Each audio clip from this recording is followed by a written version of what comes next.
fruit.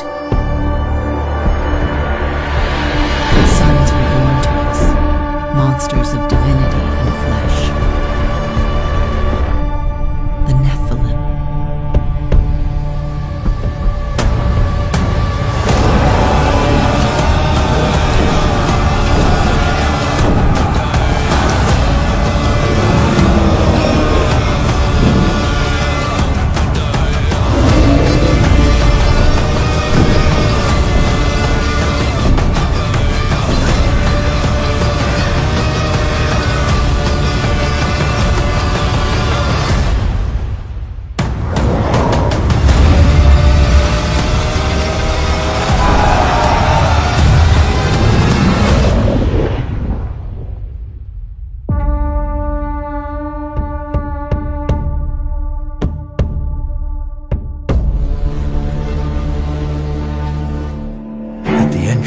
They knocked on the gates, reinforced with rough metal and mammoth bone.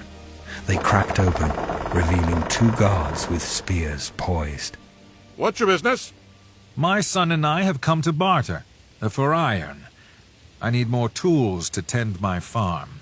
The men scanned them up and down, nodded, and opened the gates.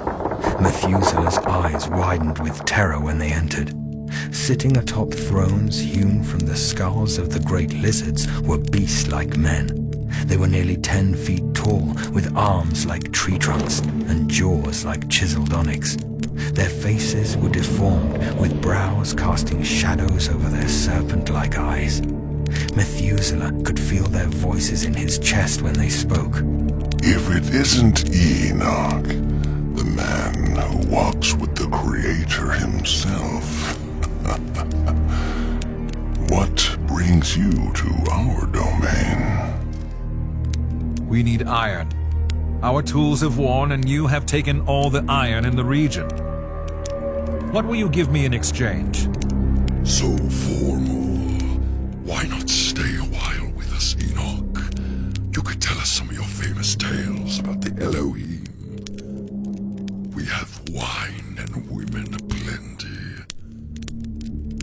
I can ship 1/3 of my next harvest in exchange for your iron. The summer has made the ground rough. Good tools will break the earth much quicker.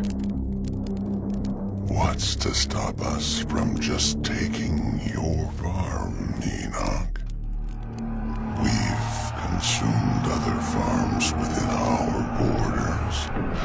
How about we give your little plot of land a look? That'd be unwise. Easy there, Enoch. You forget who you're talking to. The creature gripped the shaft of his spear with his monstrous paws. Murder was in his eyes. Methuselah could tell he was ravenous for any excuse to put Enoch's head on one of those pikes outside. Yet his father remained, voice unyielding. He stood with a confidence that somehow towered over even these giants. Take my land, consume it, and it will be gone. You and I both know you can't farm like the sons of Seth. But strike this deal with me, and I'll give you 1/3 of what I grow for the first harvest, and 1/6 for the other 3 after that. You sons of Seth think you're so clever. Not clever enough to secure the iron. Not strong enough to strike down the great beast to fortify your walls. Do we have a deal? Oh, Enoch. So serious. So righteous. You may be favored by the Creator, but tell me, do you bleed like the other sons of Seth we've cut open? One stood from his throne, feet shaking the earth with each step as he strode toward Enoch. His nostrils flared like a bull's. Methuselah could have sworn he saw smoke smoldering out with each breath. Enoch remained perfectly still, chin up, and pointed toward the giant. Methuselah tried not to shake, drawing strength from his father's resolve. The beast stood only a few feet away, blocking out the light from the fire. There was a long, unsettling pause. Methuselah's throat clenched, keeping the breath from exiting his lungs. His father was still. The man's hulking frame leaned forward.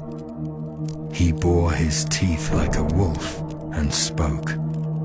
You have a deal, Enoch, but fail to pay, and I'll take your wife, eat your children, and use your eldest as a toothpick.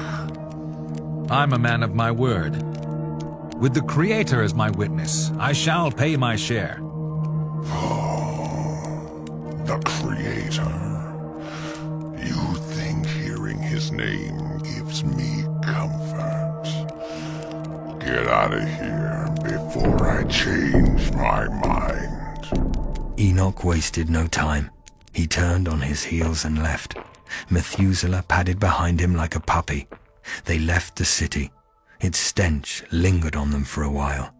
They crossed the brook separating the city and their land and scaled the grassy knolls. They made it to a small summit. A singular cedar tree swayed to the midnight breeze. Methuselah could see the stars twinkling through the breaks in the leaves. What were those, Father? Were they men? Yes and no. They are the Nephilim, spawn of the sons of God and daughters of men. So they're sons of angels? Yes. Do you remember the story of the garden? Methuselah nodded, waiting expectantly for his father to speak. Our ancestors were enticed by the tree of knowledge. They wanted to be like God, exchanging his will for them for pride. They fell. Still, they multiplied and began filling the earth. When the sons of Adam multiplied here on the world and daughters were born to them, the heavenly beings saw that they were good. Just as Adam and Eve took the fruit of the tree, the divine beings took the daughters of men. What came from them were the Nephilim, neither human nor divine, creatures born from lust and pride. So now they just rule this land like gods? They are chiefs in this land, but not gods. They think they're gods. They think their strength makes them divine. But there's only one God. He has made us in his image. We are his appointed stewards of the world. The Nephilim know this and hate us all the more for it.